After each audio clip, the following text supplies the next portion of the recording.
A Bolivian-registered airplane soars through the skies en route to Colombia, carrying not just any crew and passengers, but an entire soccer team about to experience the most important moment in its history. The final destination is Medellín, where a continental final awaits that could change everything. However, as night falls over the Colombian Andes, something begins to go wrong. Terribly wrong. An eerie silence takes over the plane, followed by a chain of errors, omissions, and decisions that no one can stop. On the ground, the world of sports is about to suffer a devastating blow. Today, we revisit one of the most painful air disasters in recent history, one that exposed unimaginable negligence and left a deep scar on South American aviation.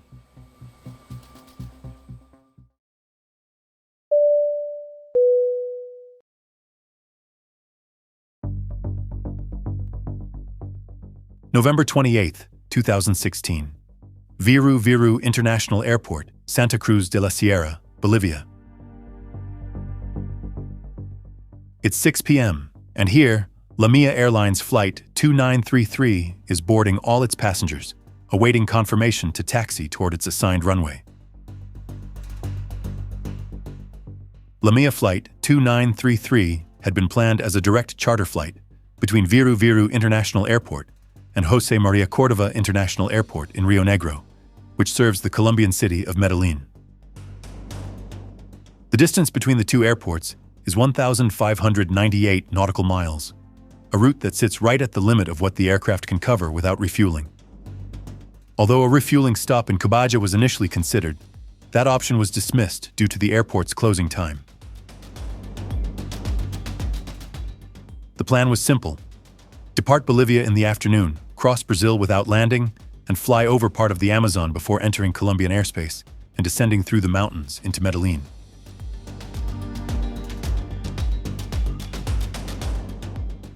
On board were 77 people, 68 passengers, and 9 crew members. Among them was the Brazilian soccer team Chapecoense, on its way to play in the final of the Copa Sudamericana against Atlético Nacional. Also on board were executives, coaching staff, journalists, and support personnel. Many of them were beloved figures in Brazil and across Latin America. The flight represented the dream of an entire city, seeing its club compete in a continental final for the first time. The flight was chartered by Chapecoense after Brazilian authorities initially denied LaMia permission to operate directly from São Paulo due to bilateral restrictions. As an alternative, the team flew from São Paulo to Santa Cruz with Boliviana de Aviation, and from there, boarded the LaMia aircraft. The plane selected for this journey was an Avro RJ-85, tail number CP2933. This aircraft is a modern variant of the BAE 146-200, a short and medium-range four-engine jet known for its ability to operate from airports with short runways or high elevations. After being stored between 2010 and 2013, the aircraft was acquired by LaMia. At the time, it was over 17 years old and had previously operated for airlines such as Mesaba Airlines and CityJet. LaMia, Línea Aérea Mérida Internacional de Aviación, was an airline based in Bolivia but originally founded in Venezuela. Its operational history was brief and controversial. The airline had gained some notoriety for operating charter flights for national teams and football clubs, including the Argentine national team and Chapecoense itself. However, its business model and operations were riddled with irregularities. At the controls of Flight 2933 was Captain Miguel Alejandro Quiroga Murakami, 36 years old. A retired Bolivian Air Force pilot, he was also a flight instructor and one of LaMia's owners. He had over 6,600 flight hours, 3,417 of them in the RJ-85. The first officer was Ovar Fernando Goitia, 47 years old, also a former military pilot.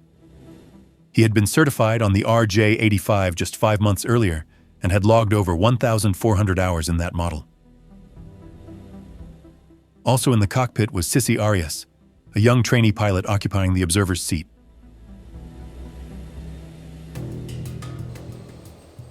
At 6:18 p.m., Flight 2933 began its takeoff roll.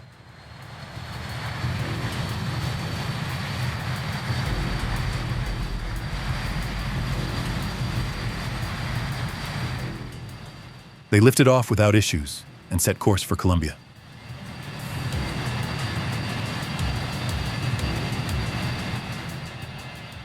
The atmosphere in the cabin was upbeat. The players joked around, journalists chatted enthusiastically. Some relaxed with music, others slept. The dream of reaching the final was getting closer and closer.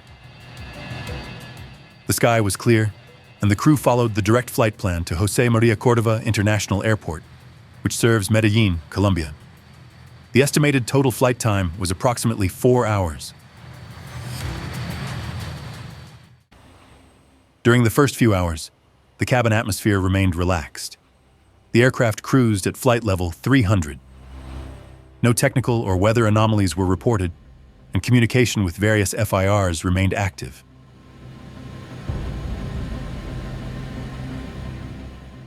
According to records, the crew maintained normal contact with Brazilian control centers as the aircraft flew over much of the country without incident. During this middle portion of the flight, no adjustments were made to the fuel plan. Despite the aircraft being at the edge of its range and the need to consider diverting to an alternate airport like Bogotá, Leticia, or San José del Guaviare, the pilots showed no intention of diverting or requesting priority.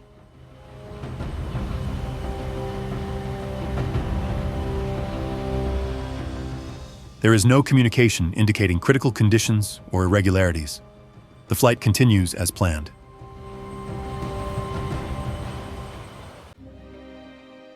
However, about 180 nautical miles from Medellín, already within Colombian airspace, the first low fuel warning is triggered.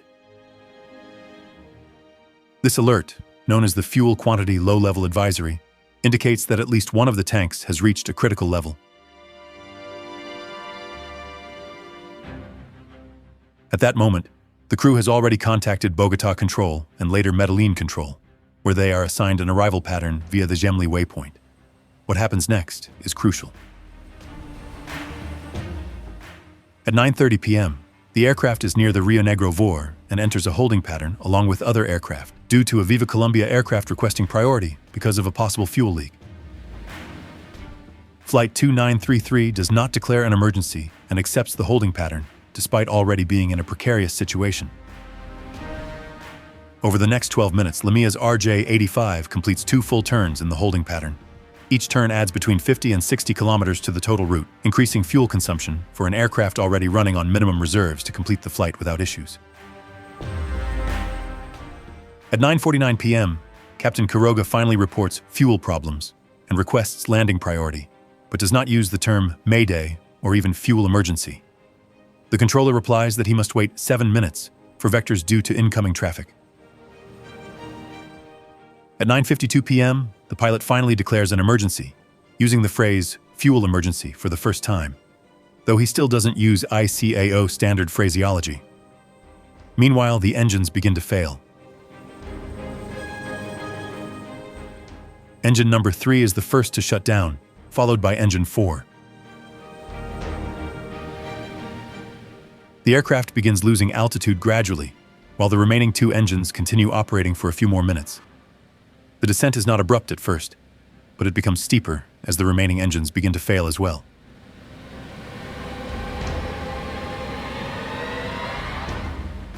The situation turns desperate. The captain requests vectors immediately, but his communications become increasingly brief and disorganized, making coordination difficult.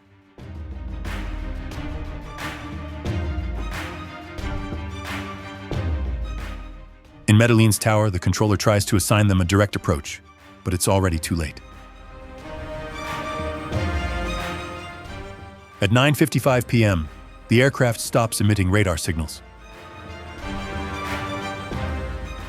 The last phrase heard by air traffic control is chilling. "Vectors, ma'am. Vectors!"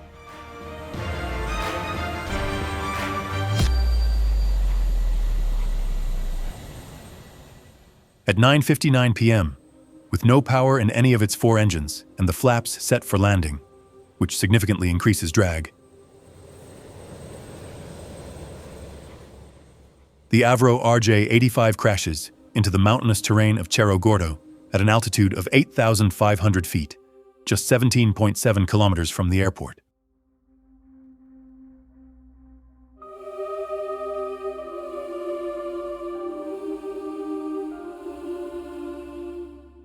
Following the impact, there is no fire or explosion, as the fuel tanks are completely empty.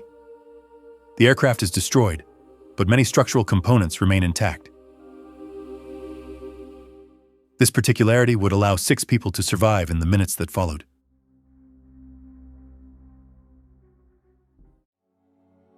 When Flight 2933 disappeared from radar at 9:59 p.m., alarms were triggered quickly. At 10 p.m., the uncertainty phase protocol was initiated, which minutes later escalated to the distress phase. The last radar position pointed to a mountainous area in the municipality of La Union, Antioquia. Rugged terrain, difficult to access, densely vegetated, and steep.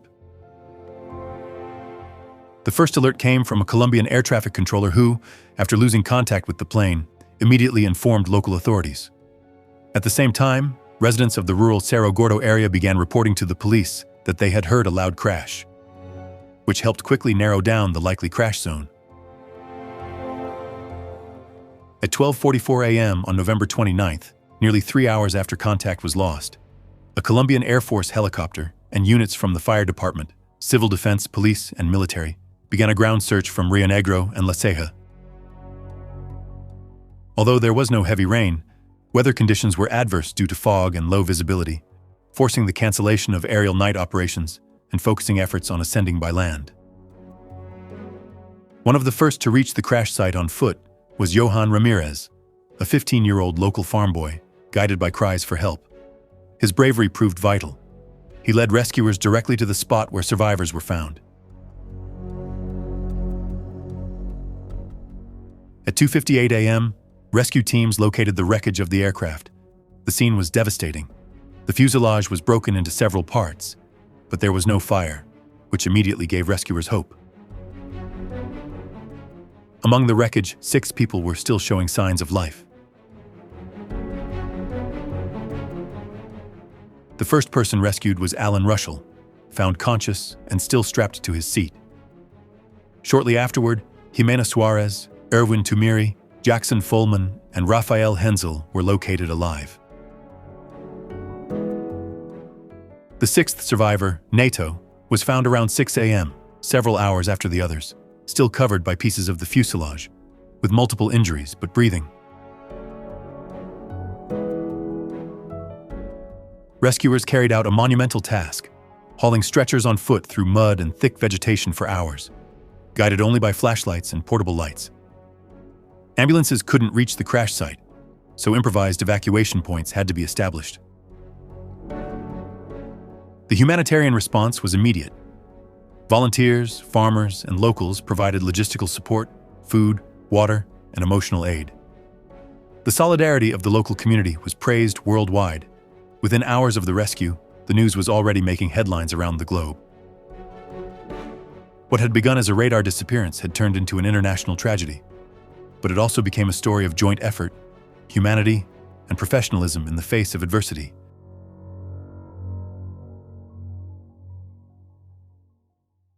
What had happened? How could the plane have run out of fuel?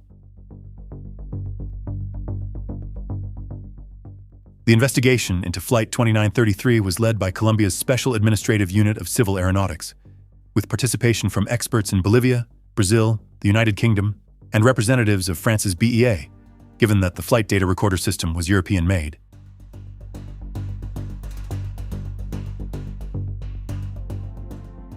From the outset, investigators knew this wasn't a typical accident.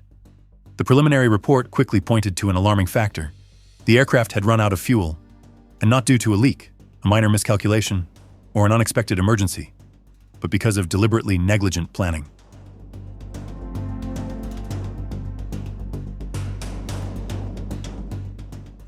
The analysis of the fuel load revealed that the RJ-85 took off with 9,073 kilograms of fuel, nearly its maximum capacity. However, international regulations require all flights to include 3 additional fuel amounts: fuel to reach an alternate airport, a 10% contingency reserve, and at least 30 minutes of holding fuel. In total, the minimum required for that route was 12,052 kilograms, meaning the aircraft departed with a deficit of nearly 3,000 kilograms, a completely illegal act. But the most alarming aspect is that this fuel deficit wasn't a miscalculation. It was a habitual and systematic practice by LaMia. In a desperate attempt to cut costs and maintain operations, the airline had been conducting flights at the edge of their aircraft's range, deliberately ignoring minimum fuel reserves.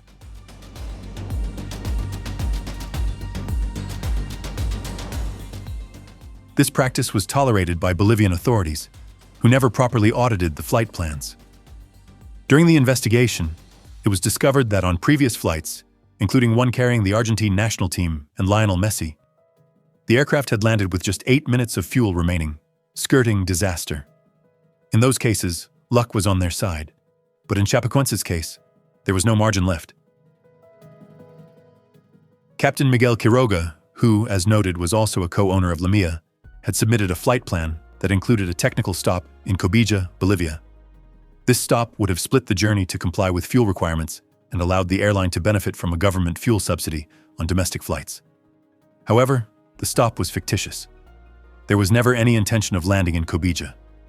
That night, the airport had already closed, and no arrangements had been made to keep it open. In other words, the stop was simply an administrative trick to circumvent controls and obtain subsidized fuel for international use, an illegal cost-saving measure. Once in the air, with the aircraft filled to maximum capacity but still lacking enough fuel to comply with legal requirements, the crew had multiple opportunities to correct course. One such opportunity was as simple as diverting to Bogotá, just 77 nautical miles away, when the first low fuel warnings appeared. Instead, they chose to continue to Rio Negro, confident they could make it with the fuel on board, but they hadn't accounted for unforeseen delays. The report also includes a special section on the crew's behavior during the emergency. The cockpit voice recorder mysteriously stopped recording an hour and 40 minutes before the end of the flight, an unprecedented event. Although the cause couldn't be definitively determined, one theory proposed was that it may have been intentionally deactivated to avoid leaving evidence of incriminating conversations regarding the fuel situation. Beyond that, the pilot's operational conduct was severely criticized. They did not declare an emergency upon receiving the first low fuel alert. They accepted a holding pattern despite being in a critical state, without disclosing their actual fuel status. They only mentioned low fuel after over 7 minutes of waiting, and without using the term emergency. When they finally did, they used non-standard and unprotocoled phrases, which delayed air traffic control's response. Additionally, after engine failure, the pilots extended the landing gear and flaps too early, at over 18,000 feet, which increased aerodynamic drag and drastically reduced the aircraft's gliding distance. According to later simulations, if the plane had been configured properly, it could have reached the runway at José María Córdoba Airport in a glide, even without engine power. Parallel to the technical investigation, the report also exposed severe institutional failures. Bolivia's Dirección General de Aeronáutica Civil approved a clearly illegal flight plan. There were no risk control procedures or operational oversight within LaMia. The Bolivian aviation system itself was deficient, plagued by conflicts of interest, nepotism, a regulatory official's father was an owner of LaMia, and an alarming lack of oversight. Ultimately, the report concluded that the accident was the result of a chain of deliberate negligences, more akin to criminal behavior than to an aviation error.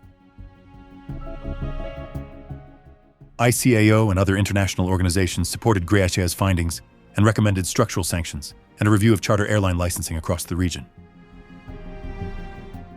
The tragedy of Flight 2933 was, in the report's words, a completely preventable catastrophe caused by the conscious and repeated violation of the most basic principles of air safety. Of the 77 people aboard Flight 2933, only 6 survived.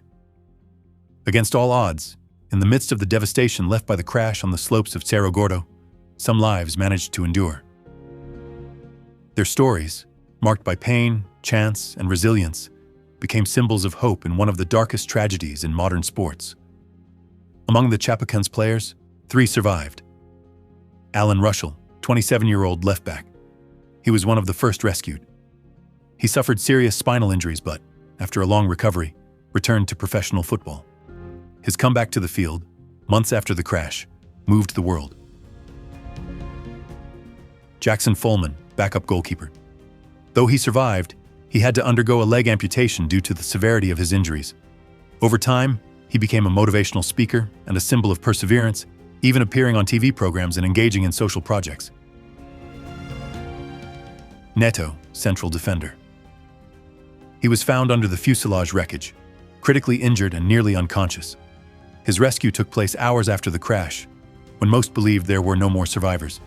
Against all odds, he too recovered.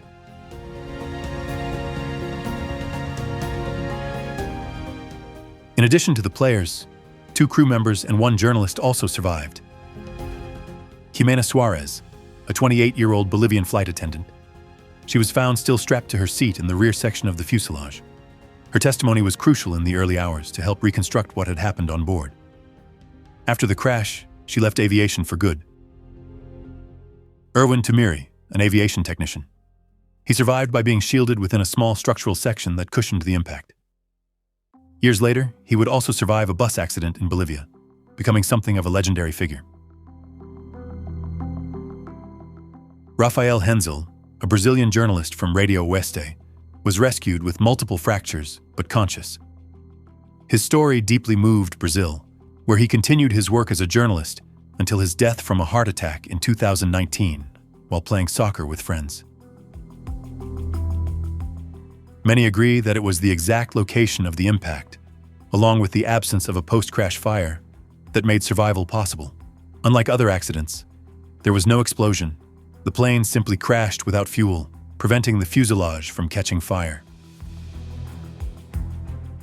The survivors' memories remain to this day, a mix of trauma and gratitude. Some are still involved in sports. Others have found new paths. All share a common burden: being living witnesses to a tragedy that should never have happened.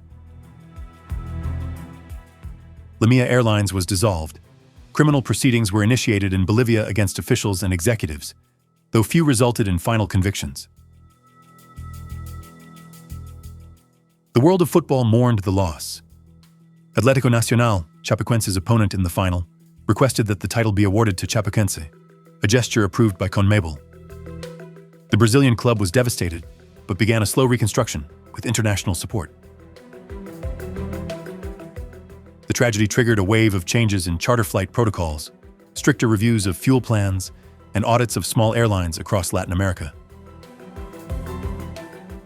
It also sparked an international debate about economic pressures in aviation and the ethical dilemmas when airline owners also serve as pilots.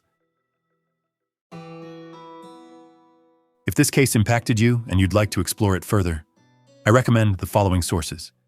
These include documentaries, books, podcasts, and official reports that delve deeply into every aspect of this tragedy, from technical causes to the human drama experienced by survivors and their families. Expediente Chapeco, Detrás de la Tragedia Aérea. A docuseries available on Max and Apple TV that reconstructs the accident from multiple angles, survivor testimonies, technical analysis, and legal consequences. Mayday, Air Disasters. Episode Soccer Tragedy. An episode from season 19 of the acclaimed National Geographic series that thoroughly analyzes the causes of the flight. Hasta el Cielo, Lloró, a documentary produced by Medellín that offers a human and local perspective on the tragedy, highlighting the solidarity of the Colombian people. Take to the Sky, the Air Disaster Podcast, Flight 2933 episode, an English-language podcast episode that narrates the story of the accident, exploring the decisions that led to the tragedy and its aftermath. Yo también sobreviví. Yaneth Molina and Carlos Acosta, a first-person account by the air traffic controller who communicated with Flight 2933 in its final moments.